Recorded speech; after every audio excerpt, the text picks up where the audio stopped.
Phone.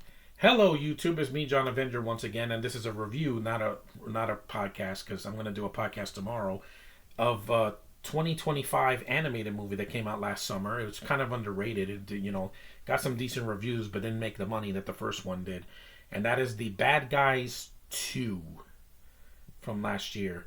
I really enjoyed the first one. The first one was really funny, and a great cast, voice cast. A lot of fun moments that stuck with me. And this one is just as fun as the first one, crazier than the first one because everything's got to be crazier for kids. And then you have new characters, and you got a leopard, and you got a bird, and you got some cat characters, yeah. And of course the stupid hamster thing from the first movie comes back, or guinea pig, voiced by Richard Ayoade, who I don't like in this movie. I didn't like him in the first one. But it's a fun movie. Like, if you've never seen this, it's on Netflix, I believe. Yeah, I saw it a few weeks ago. I thought it was a lot of fun. And also the movie, like I said, The Bad Guys 2, while it's flawed, like I said, some of the human characters are kind of like not in the film that much. You have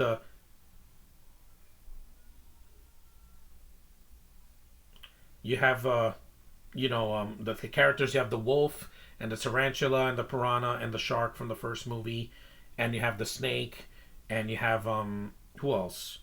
And the fox, voiced by Zazie Beetz, who's adorable. I love her in these movies because she's always a. Danielle Brooks is the new. She's Kitty Cat. She's the leopard that they meet. That's one of the side villains in the movie. And then you have Natasha Lyonne as the bird. You have Maria Bakalova. She's a pig. She's Bulgarian, Josh, not Russian. She was in Guardians of the Galaxy Volume 3, and she was also in Borat 2, and she was also the voice of the princess in Creature Commandos. Sexy voice. I like her voice. It's nice. This movie costs $80 million, not 200, and it's 104 minutes, so it's a little bit longer than an average animated movie, longer than Mario, but it didn't make as nearly as much money, and it made 240 million. It's a lot of money, but it's not over $600 million, guys. Over $600 million. I know you can't see it. That movie made over $600 million and it's still not done. And I cannot wait to see it on Blu-ray. But anyway, this is about The Bad Guys 2. This is a fun sequel. Yeah, it mostly got generally positive reviews, but that doesn't matter anymore because movies can get positive reviews and still flop.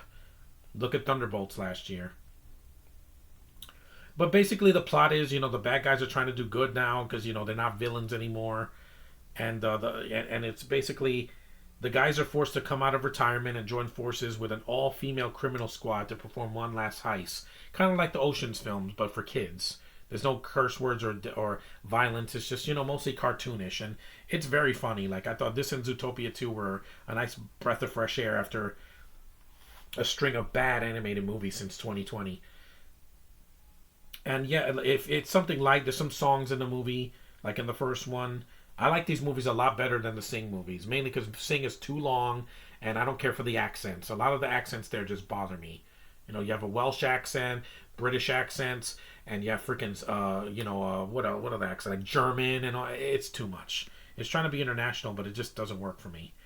These are much funnier movies. See, the consensus is The Bad Guys 2 crew of reformed rapscallions are still a ton of fun as their latest adventure raises the stakes while maintaining a playful sense of mischief. Yeah, and it reminded me of Spider-Verse and that frenetic energy that it has, because a lot of animated movies are very frenetic. Like, everything is popping at you, and it's crazy and anime style. Yeah, and I like this better than K-Pop Demon Hunter. If I saw this last year, it would have been in my top 10 list easily for how underrated it is.